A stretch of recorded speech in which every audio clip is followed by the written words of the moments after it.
பட்ட சிவனை ஆமா உன்னாலப்பட்ட சிவனை பாப்பதா இருந்தா எளிதமான சாத்தியம் அல்ல.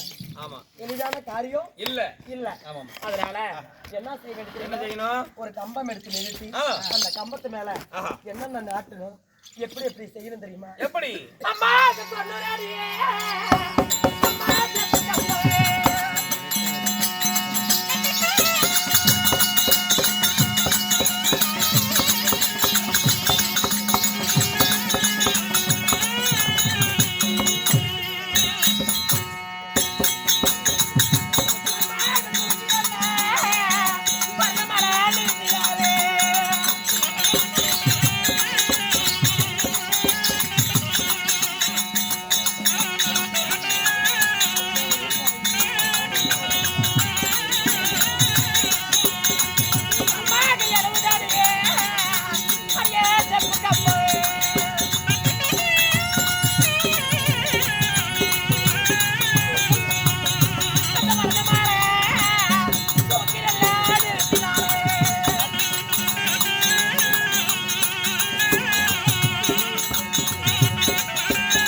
செப்பு கம்பம் தூக்கி வர்ணமலை நிறுத்தி இருக்கிறார். கண்டிப்பா 70 அடி செப்பு கம்பம் எடுத்து நிறுத்தினா 60 அடி செப்பு கம்பம் ஆராய்ச்சி நாட்டி இருக்கிற வர்ணமலை. கண்டிப்பா இப்ப அந்த வர்ணமலையாகப்பட்டவன் இப்படி கம்பம் நாட்டி இருக்க.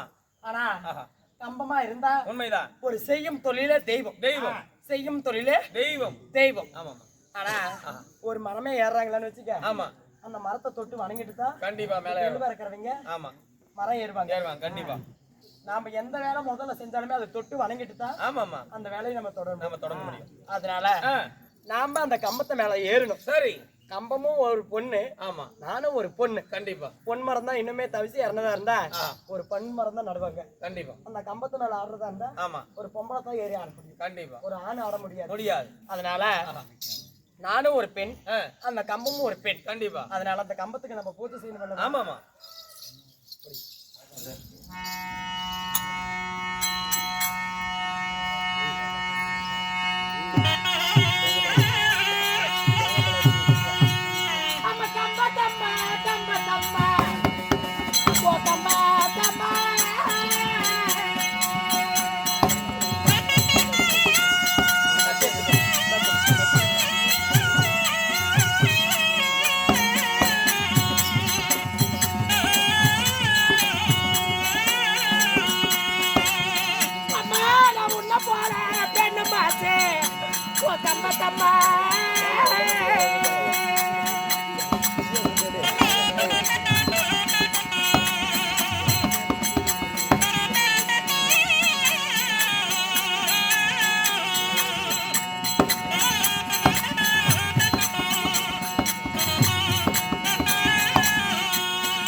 கம்பத்தை மேல் ஏறுவாதோ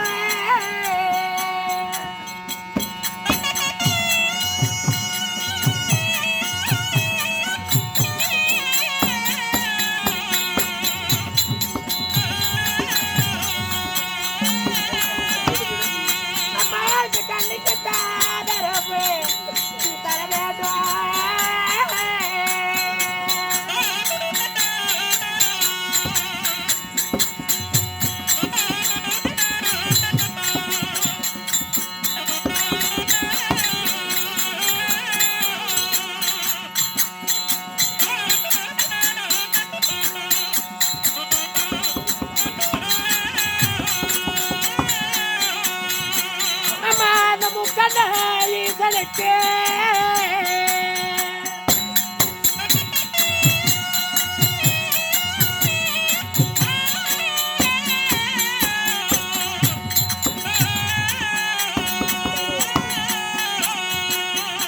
ஐயா முதல் பூச தந்தலோடு இந்த வரணமால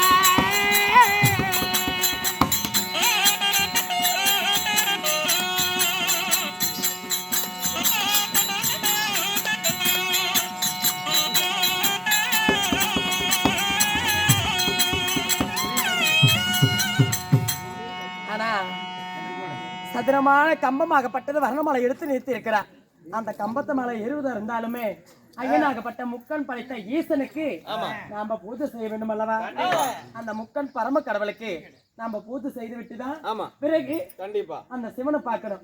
நவ வலிமைக்கு நாங்க போக வேண்டும். போலாமா? கண்டிப்பா.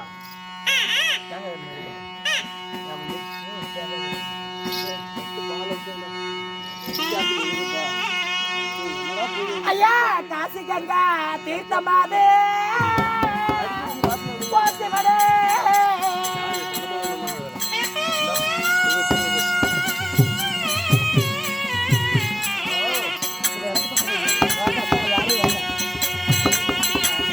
ஐயா இது கருத்தனாரே பூஜை செய்தே போசிவனே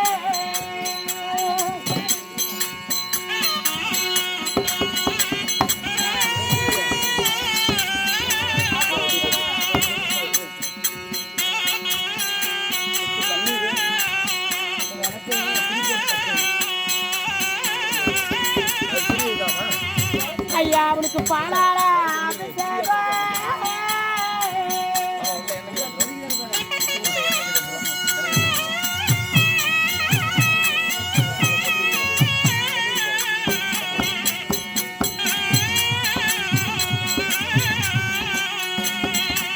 உனக்கு பாங்குடல செய்தல் ஐயா இந்த வரல மாலை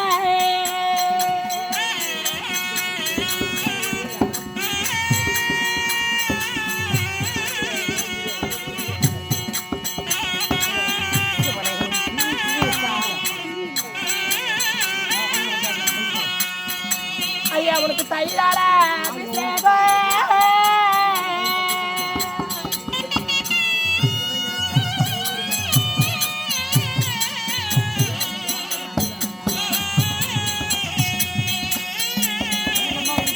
தட்சிணாமூர்த்தியாதி செய்தல் ஐயா சிவனே